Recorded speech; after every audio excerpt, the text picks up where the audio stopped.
নমস্কার বন্ধুরা, আমি দিশা। আপনাদের সবাইকে জানাই অনেক অনেক স্বাগত। আজকে আমি আবারও একটি ভিন্ন স্বাদের রেসিপি নিয়ে আপনাদের সামনে চলে এলাম।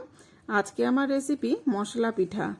এই মশলা পিঠাটা করার জন্য কিন্তু কিছু মশলা লাগবে। তো দেখুন, এখানে আমি কিছু মশলা নিয়ে নিয়েছি। এখানে আমি 6-7টা মতো শুকনো লঙ্কা জলে ভিজিয়ে রেখেছিলাম, সেগুলো আমি একটা মিক্সিং বোলে নিয়ে নিলাম। আর একটা বড় টুকরো আদা, সেটাও আমি কেটে নিয়েছি।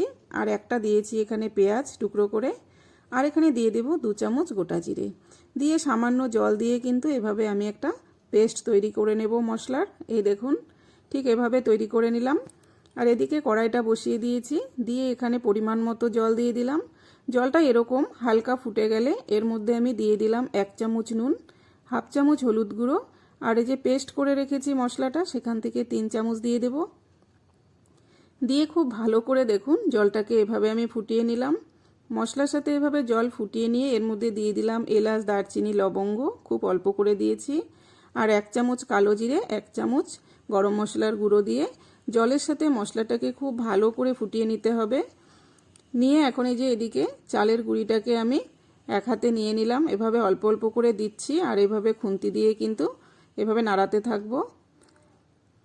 এভাবে চালের গুঁড়িটা দিয়ে খুব সুন্দর করে এভাবে মশলার সাথে জলের সাথে খুব সুন্দর করে মিশিয়ে নেব, এভাবে, যেটাকে বলা হয় কাই করা হয়।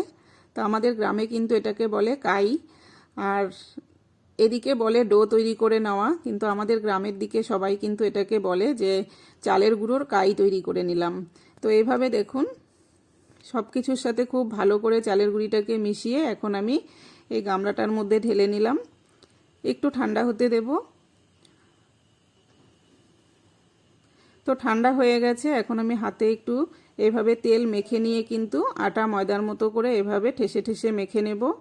এতে করে লেচিগুলো খুব ভালো হবে আর পিঠেগুলোও খুব সুন্দর হবে, ফেটে যাবে না। তো দেখুন মেখে নিয়ে এখন আমি দু হাতেই আবার একটু তেল মেখে নিলাম। তেল মেখে নিয়ে কিন্তু এখান থেকে অল্প করে এভাবে লেচি কেটে নিয়ে কিন্তু এভাবে আমি গোল মতো হাতের তলায় গোল করে নিয়ে এখন এই যে ম্যাশারটার মধ্যে এভাবে দিয়ে একটু হালকা করে চেপে দিলাম। চেপে দিয়ে কিন্তু এভাবে পিঠেগুলো তৈরি করে নিচ্ছি। তো দেখুন কতটা সুন্দর হচ্ছে। আর এই পিঠের শেপগুলো কিন্তু আপনারা আপনাদের পছন্দ মতো দেবেন। আমি যেরকম আমার পছন্দ মতোই করে নিচ্ছি। আমি 2-3টে শেপ এরকম দিয়ে নেব। তো দেখুন আবারও আমি ঠিক একইভাবে এভাবে হাত দিয়ে হালকা করে চেপে দিলাম, দিয়ে এভাবে কিন্তু আমি বাকি পিঠেগুলোও করে নেব। দেখুন দেখতে কতটা সুন্দর হয়েছে পিঠেগুলো। এই মশলা পিঠেটা কিন্তু খেতে সত্যিই খুব অসাধারণ হয়। আপনারা বাড়িতে অবশ্যই একবার ট্রাই করবেন। আর মিষ্টি পিঠে একঘেয়ে খেতে খেতে কিন্তু ভালো লাগে না, অনেক সময় মুখ মেরে যায়। তখন কিন্তু একটু এই ধরনের ঝাল পিঠে থাকলে বেশ ভালো লাগবে। তো দেখুন পিঠেগুলো আমার সব তৈরি করা হয়ে গেছে। এখন এদিকে আরেকটা কড়াই বসিয়ে দিয়ে এর মধ্যে সাদা তেল দিয়ে দিলাম, বেশ অনেকটা পরিমাণে দিয়েছি। তেলটা হালকা গরম করে নিয়ে এখন আমি পিঠেগুলো এর মধ্যে দিয়ে দিচ্ছি। আপনারা কিন্তু সাদা তেল, সর্ষের তেল, দুরকম তেল দিয়েই এই পিঠেটা ভাজতে পারবেন, কোনো অসুবিধে হবে না। তো দেখুন এভাবে কিন্তু আমি উল্টে পাল্টে একদম লাল লাল করে ভেজে নেব। এই মশলা পিঠেটা কিন্তু বেশ সন্ধেবেলা চায়ের সাথে খেতেও খুব ভালো লাগবে।